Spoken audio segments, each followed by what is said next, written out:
அனைவருக்கும் வணக்கம்.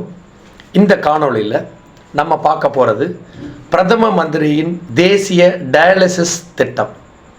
இந்தியாவில் மிகப்பெரிய ஆரோக்கிய பிரச்சனைகளில் ஒன்றாக சிறுநீரக நோய்கள் திகழ்கின்றன.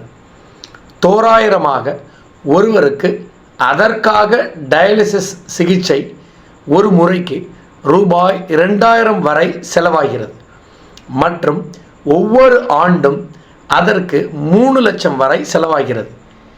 ஏழை மக்களால் அத்தகைய செலவுகளை மேற்கொள்ள முடிவதில்லை. அதன் காரணமாக அவர்களுக்கு அத்தகைய சிகிச்சைக்கான அணுக வசதி கிடைப்பதில்லை.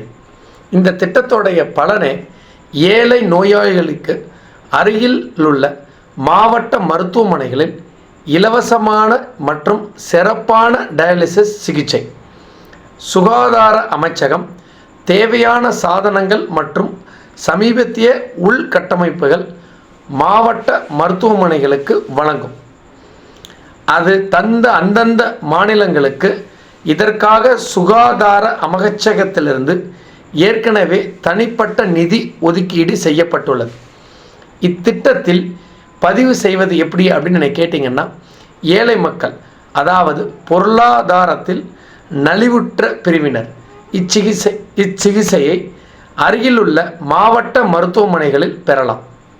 இதுவரைக்கும் பாரத தேசத்தில் பயனடைஞ்சவங்க மட்டுமே 2.3 லட்சத்திற்கும் மேற்பட்ட மக்கள் பயன் பெற்றிருக்கிறார்கள் இந்த திட்டத்தின் மூலம். இதுபோல் பல திட்டங்கள் மக்கள் நலனுக்காகவே செயல்பட்டு கொண்டிருக்கிறது. பாரத ஜனதா கட்சியின் அனைத்து வேட்பாளர்களின் கரங்களை வலுப்படுத்துவோம் என்று கூறி மற்றொரு காணொளியில் உங்களை சந்திக்கும் வரை விடைபெறுவது உங்கள் நாஞ்சில் அருள். ஜெய்ஹிந்த்.